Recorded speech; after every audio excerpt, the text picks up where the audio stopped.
The Prince, एक अनसुनी दास्तान। प्रस्तावना: अंधेरे में जलती मशाल। कल्पना कीजिए, साल है 1513। इटली का फ्लोरेंस शहर। एक आदमी जो कभी सत्ता के गलियारों में, राजाओं और पॉप के दरबारों में बेखौफ घूमता था, आज शहर से दूर एक छोटे से फार्म हाउस में कैद है। उसे मारा गया, पीटा गया और देशद्रोही बोलकर निकाल दिया गया। उसका नाम है निकोलो मैकियावेली। दिन भर वह जुआरियों और शराबियों के साथ वक्त बिताता है, लेकिन जैसे ही रात होती है वह अपने राजसी कपड़े पहनता है, अपनी टेबल पे मोमबत्ती जलाता है और इतिहास के महान राजाओं की रूहों से बात करता है। वह एक किताब लिख रहा है, एक ऐसी किताब जो अच्छाई का पाठ नहीं पढ़ाती बल्कि जीतने का मंत्र देती है। यह किताब एक चेतावनी है। यह दुनिया की सबसे खतरनाक और ईमानदार किताब है, द प्रिंस। क्या आप तैयार हैं उस सच को सुनने के लिए जिसे दुनिया के लीडर्स सदियों से छिपाते आए हैं? मैं हूं रोहित। चलिए शुरू करते हैं। अध्याय 1। कितने प्रकार के होते हैं ये राज्य? मैकियावेली अपनी बात घुमाते नहीं हैं। वे एक सर्जन की तरह चीर फाड़ दह शुरू करते हैं। दुनिया में सिर्फ 2 तरह की सरकारें होती हैं। पहला, गणराज्य या रिपब्लिक, जहां लोग आजाद हैं। दूसरा, रियासतें या प्रिंसिपैलिटीज, जहां सिर्फ एक का हुक्म चलता है, राजा। और राजा बनने के भी 2 ही रास्ते हैं। या तो आपको गद्दी विरासत में मिली है, यानी पापा का राज, या फिर आप नए खिलाड़ी हैं और आपने अपना राज्य खुद बनाया है। ध्यान दीजिए, मैकियावेली कहते हैं सत्ता या तो किस्मत से मिलती है या योग्यता से। किस्मत से मिली सत्ता वैसी ही है जैसे लॉटरी में जीते पैसे, जल्दी आती है जल्दी जाती है। लेकिन अपनी ताकत और हथियार से जीती गई सत्ता वह टिकती है। इसलिए अगर आप किसी नई कंपनी में बॉस बनकर जा रहे हैं तो याद रखें, आप एक नए राजा हैं। पुराने नियम वहां नहीं चलेंगे। अध्याय 2। खानदानी बादशाहत। सोचिए एक पुराने बरगद के पेड़फ के बारे में। उसकी जद्दें इतनी गहरी हैं कि छोटा मोटा तूफान उसका कुछ नहीं बिगाड़ द सकता। वंशानुगत राजा वही बरगद का पेड़फ है। अगर आपके बाप दादा राज करते आए हैं तो आपको सिर्फ एक काम करना है, कुछ मत बदलो। लोग आदतों के गुलाम होते हैं। अगर आप उनकी पुरानी रीतियों को नहीं छेड़ देंगे तो वे आपके साथ रहेंगे। अगर कोई विदेशी दुश्मन आपको हरा भी दे तो भी जनता उसे स्वीकार नहीं करेगी। वे बस आपके वापस आने का इंतजार करेंगे। उदाहरण के लिए ड्यूक ऑफ फेरारा, वेनिस और पॉप की सेनाओं ने उन पर हमला किया। वे हारने ही वाले थे, लेकिन उनकी प्रजा ने उनका साथ नहीं छोड़ा, क्योंकि वे अपने थे। पुराना खून पानी से गाढ़ा होता है। सबक यह है कि परंपरा का सम्मान करें। अगर आप किसी जमे जमाए फैमिली बिजनेस को संभाल रहे हैं तो पहले दिन ही क्रांति मत लाओ। बदलाव धीरे धीरे लाओ, वरना जद्दें हिल जाएंगी। अध्याय 3। मिश्रित रियासतें, सबसे खतरनाक खेल। अब खेल मुश्किल हो जाता है। आप एक राजा हैं और आपने अभी अभी एक नया शहर जीता है। यह एक मिश्रित रियासत है। यहाँ एक अजीब विरोधाभास है। लोग अपने राजा को इस उम्मीद में बदलते हैं कि नया राजा बेहतर होगा, लेकिन बाद में पता चलता है कि वह तो पुराने से भी बदतर निकला। नई जगह पर राज करना आग से खेलने जैसा है। पहला, जिन्होंने आपका विरोध किया वे तो दुश्मन हैं ही। दूसरा, जिन्होंने आपका साथ दिया वे भी दुश्मन बन जाएंगे, क्योंकि आप उनकी असीमित उम्मीदें पूरी नहीं कर पाएंगे। मैकियावेली यहाँ एक खौफनाक सलाह देते हैं, आदमी को या तो प्यार से पुचकारो या पूरी तरह कुचल दो। अगर आप किसी को हल्की चोट पहुंचाओगे तो वह बदला लेगा। अगर आप उसे खत्म कर दोगे तो वह बदला लेने के लिए बचेगा ही नहीं। फ्रांस के लुई 12वें ने यही गलती की। उसने मिलान को जीता और तुरंत खो दिया। क्यों? उसने कमजोर पोडिडिडोसियो को सहारा देने के बजाय शक्तिशाली चर्च को और ताकतवर बना दिया। और सबसे बड़ी थी गलती, उसने स्पेन को इटली में दावत दी। याद रखना, जो दूसरों को ताकतवर बनाता है वह अपनी बर्बादी का सामान तैयार करता है। कॉरपोरेट वर्ल्ड में इसका सबक यह है, कभी भी अपने दुश्मन को घायल मत छोड़ दो। अगर कॉम्पिटिटर को टेक ओवर कर रहे हो तो उसे दोबारा खरीदे होने का मौका मत दो। अध्याय 4, सिकंदर महान का राज। सिकंदर महान ने पूरे एशिया को जीता और जवानी में मर गया। कायदे से उसके मरने के बाद उसके जीते हुए राज्यों में बगावत होनी चाहिए थी, लेकिन ऐसा नहीं हुआ। खामोशी छाई रही। क्यों? मैकियावेली हमें पावर स्ट्रक्चर समझाते हैं। पहला है तुर्की मॉडल। यहाँ सिर्फ एक राजा है, बाकी सब नौकर हैं। इसे जीतना मुश्किल है क्योंकि कोई गद्दारी नहीं करेगा, लेकिन एक बार राजा का सिर काट दिया तो पूरा राज्य आपका। दूसरा है फ्रांस मॉडल। यहाँ राजा के साथ कई छोटे राजा या सामंत हैं। इसे जीतना आसान है क्योंकि कोई ना कोई गद्दार मिल जाएगा, लेकिन इसे संभालना नामुमकिन है। आप राजा को मार भी दोगे तो भी 10 नए विद्रोही खड़े हो जाएंगे। सिकंदर ने दारा के जिस राज्य को जीता वह तुर्की मॉडल जैसा था। एक बार दारा खत्म, खेल खत्म। इसीलिए जिस संगठन को आप जीतना चाहते हैं उसका ढांचा समझें। क्या पावर एक जगह है या बिखरी हुई? अध्याय 5, आजाद शहरों को कैसे काबू करें। क्या आप उस शेर को पालतू बना सकते हैं जो जंगल में पैदा हुआ था? नहीं।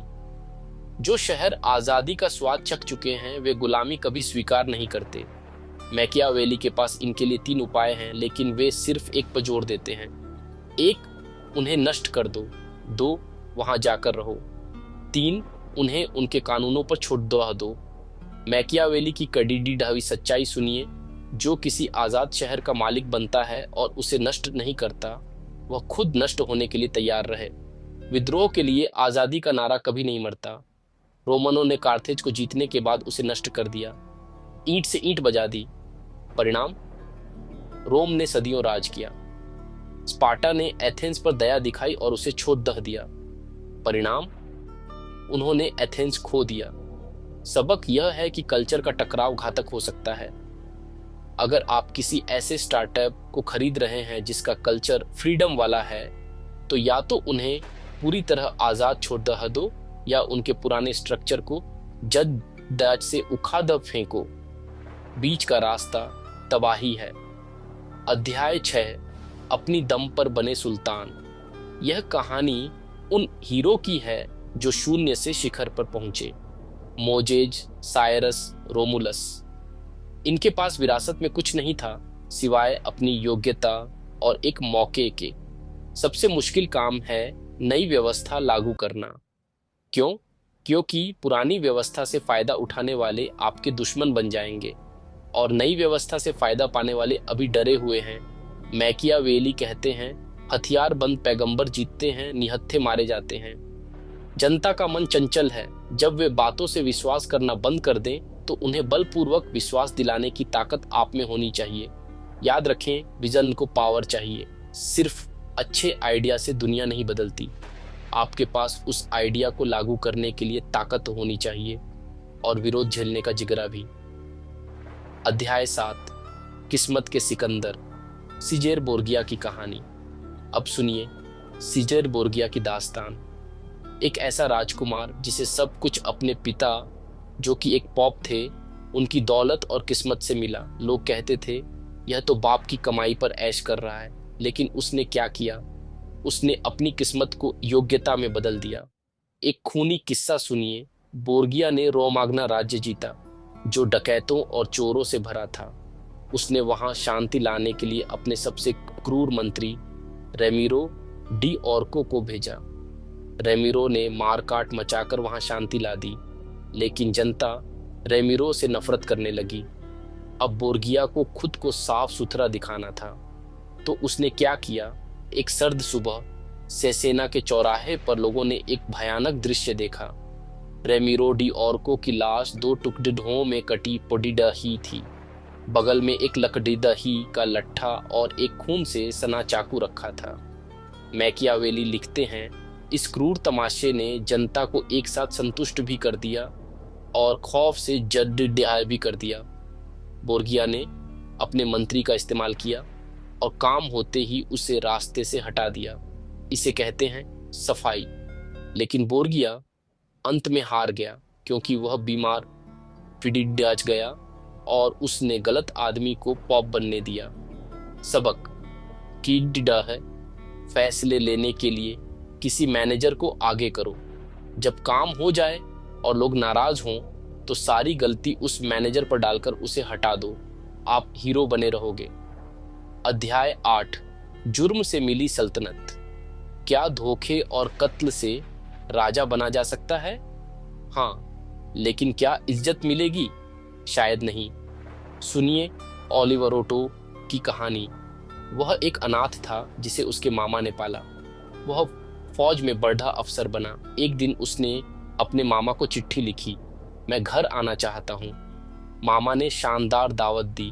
शहर के सभी बड़े लोग आए। खाना पीना चल रहा था, हंसी मजाक हो रहा था। अचानक ओलिवरोटो ने इशारा किया। पर्दे के पीछे से सिपाही निकले और पल भर में मामा समेत सबकी हत्या कर दी। ओलिवरोटो राजा बन गया। मैकियावेली इसे क्रूरता का सही इस्तेमाल कहते हैं। अगर जुर्म करना ही है तो सब एक बार में करो ताकि दर्द सिर्फ एक बार हो, लेकिन फायदे धीरे धीरे बांटो ताकि लोग उसे लंबे समय तक याद रखें। अगर आप रोज थोड़ा थोड़ा जुर्म करेंगे तो लोग डर और नफरत में पागल हो जाएंगे। सबक: अगर बुरी खबर देनी है तो एक ही बार में दो, बार बार मत रुलाओ। बुरी खबर एक बार में, अच्छी खबर किस्तों में। अध्याय 9: आम आदमी का राजा। हर शहर में दो तरह के लोग होते हैं। पहला, आम जनता जो चाहती है कि कोई उन्हें सताए नहीं। दूसरा, अमीर जो जनता को सताना चाहते हैं। मैकियावेली कहते हैं, अमीरों को छोड़ दो, जनता का हाथ थामो। अमीर खुद को आपके बराबर समझते हैं, वे कभी खुश नहीं होंगे, लेकिन जनता, वे सिर्फ सुरक्षा चाहते हैं। अगर आप जनता के नेता बन गए तो आपकी नींव पक्की है। नाबिस, स्पार्टा का राजा, जब उस पर हमला हुआ तो उसने सिर्फ कुछ गद्दार अमीरों को जेल में डाला। उसे अपनी जनता से डरने की जरूरत नहीं थी क्योंकि वह उनका हीरो था। सबक: अपने बॉसेस से ज्यादा अपनी टीम का भरोसा जीतो। अगर नीचे के लोग आपके साथ हैं तो ऊपर वाले आपको आसानी से नहीं हटा सकते। अध्याय 10: अपनी ताकत कैसे नापें। क्या आपके पास इतना पैसा और सेना है कि आप मैदान में दुश्मन से लड़ ढाक सकें? अगर नहीं तो दीवारों के पीछे छिपना पड़ेगा। मैकियावेली की सलाह: अपने शहर को मजबूत करो और गांवों को भूल जाओ। जर्मनी के शहर इतने मजबूत थे कि बड़े बड़े राजा भी उन पर हमला करने से डरते थे।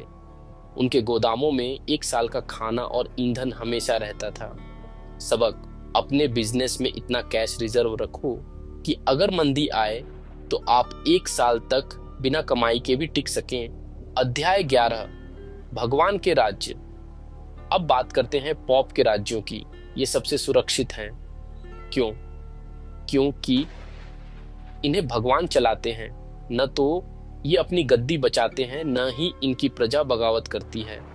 लेकिन पॉप अलेक्जेंडर छठे और जूलियस द्वितीय ने दिखाया कि धर्म के साथ अगर तलवार और पैसा मिल जाए तो क्या हो सकता है।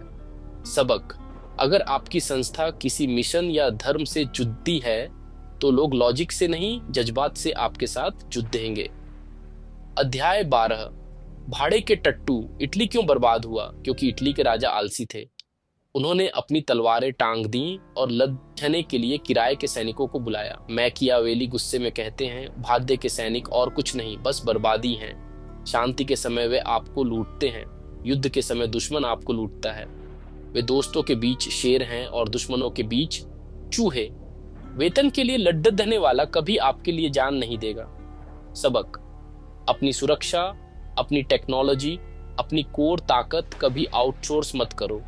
कंसल्टेंट सलाह दे सकता है, लेकिन जंग आपको खुद लड़नी होगी।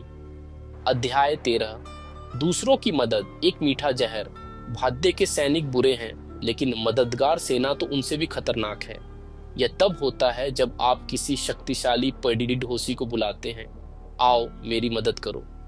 अगर वे हार गए तो आप हारे, अगर वे जीत गए तो आप उनके कैदी बन गए। याद कीजिए बाइबल के डेविड को। जब वह गोलियत से लड़ने दहने गया तो राजा शॉल ने उसे अपने शाही हथियार दिए। डेविड ने उन्हें पहनने से मना कर दिया। उसने कहा, इन हथियारों के साथ मैं अपनी असली ताकत नहीं दिखा पाऊंगा। उसने अपनी गुलेल उठाई। दूसरों का कवच या तो बहुत भारी होता है या बहुत ढीला, वह कभी फिट नहीं आता। सबक, किसी बड़े डिडे पार्टनर की गोद में मत बैठो। जिस दिन उसने हाथ खींचा आप गिर पड़ डिढेंगे। अपनी गुलेल पर भरोसा करो। अध्याय 14। राजा का धर्म है युद्ध। एक राजा को क्या सोचना चाहिए? कविता? नहीं। दर्शन? बिल्कुल नहीं। उसे 24 घंटे सिर्फ एक चीज सोचनी चाहिए, युद्ध। फिलोपमैन, एक यूनानी कमांडर, जब अपने दोस्तों के साथ सैर पर जाता तो पहाड़ की तरफ इशारा करके पूछता, अगर दुश्मन उस पहाड़ी पर हो और हम यहाँ, तो हमला कैसे करेंगे, पीछे कैसे हटेंगे? उसने अपने दिमाग को कभी आराम नहीं दिया। शांति का समय आराम करने के लिए नहीं, बल्कि अगले तूफान की तैयारी के लिए होता है। जो राजा युद्ध भूल जाता है वह राज्य खो देता है। सबक, जब मार्केट अच्छा चल रहा हो तभी बुरे वक्त की प्लानिंग करो। शांति काल में पसीना बहाओगे तो युद्ध में खून कम बहेगा। अध्याय 15। अच्छाई का ढोंग। बचपन से हमें सिखाया गया, सच बोलो, दया करो, अच्छे बनो। मैकियावेली कहते हैं, बकवास। एक राजा जो हर वक्त अच्छा बनने की कोशिश करेगा वह उन लोगों के बीच बर्बाद हो जाएगा जो अच्छे नहीं हैं। जिंदा रहने के लिए राजा को अच्छा न होना सीखना चाहिए। यह नैतिकता की क्लास नहीं है, यह सर्वाइवल गाइड है। कभी कभी राज्य बचाने के लिए झूठ बोलना, धोखा देना और मारना जरूरी होता है। सबक, आदर्शवादी मत बनो, यथार्थवादी बनो। दुनिया जैसी है उसके हिसाब से खेलो, न कि जैसी होनी चाहिए। अध्याय 16। कंजूसी ही असली उदारता है। अगर आप दिल खोलकर लुटाएंगे तो पैसा खत्म हो जाएगा। फिर पैसा पाने के लिए आप जनता पर टैक्स लगाएंगे, फिर जनता आपको गालियां देगी। तो उदारता का अंत नफरत से हुआ। लेकिन अगर आप कंजूस हैं तो आप जनता का पैसा बचा रहे हैं। बाद में जनता कहेगी, हमारा राजा कितना महान है, उसने हमारी जेब नहीं काटी। सबक, ऑफिस में फ्री कॉफी और पार्टी देकर कूल बॉस बनने के चक्कर में कंपनी का दिवाला मत निकालो। वित्तीय अनुशासन ही असली उदारता है। अध्याय 17। डर या प्यार। सदियों पुराना सवाल, क्या राजा को प्यार किया जाना चाहिए या उससे डरना चाहिए? मैकियावेली का जवाब पत्थर की लकीर है। अगर चुनना हो तो डर को चुनो। प्यार एक कच्चा धागा है, लोग अपने मतलब के लिए इसे तोड़ दह देते हैं। लेकिन डर सजा का खौफ है जो कभी साथ नहीं छोड़ देता। लेकिन चेतावनी, डराया जाना ठीक है, लेकिन नफरत कभी नहीं होनी चाहिए। नफरत से कैसे बचें? बहुत आसान। जनता की औरतों और उनकी संपत्ति को हाथ मत लगाओ। मैकियावेली एक किड्डी ढवा सच बोलते हैं। आदमी अपने पिता की मौत को भूल सकता है, लेकिन अपनी पुश्तैनी जायदाद का नुकसान कभी नहीं भूलता। सबक, एम्प्लॉय की सैलरी मत काटो, सम्मान की मांग करो, दोस्ती की भीख मत मांगो।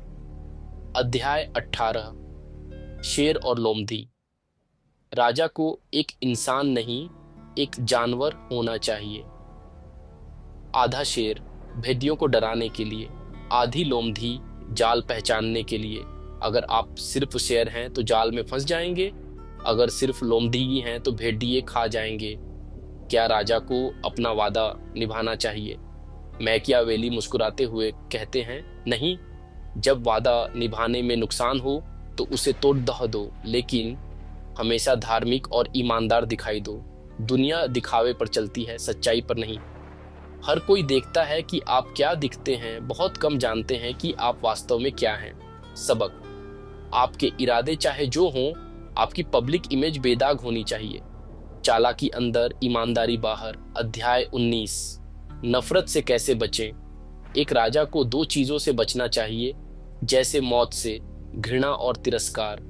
घृणा तब मिलती है जब आप लालची होते हैं।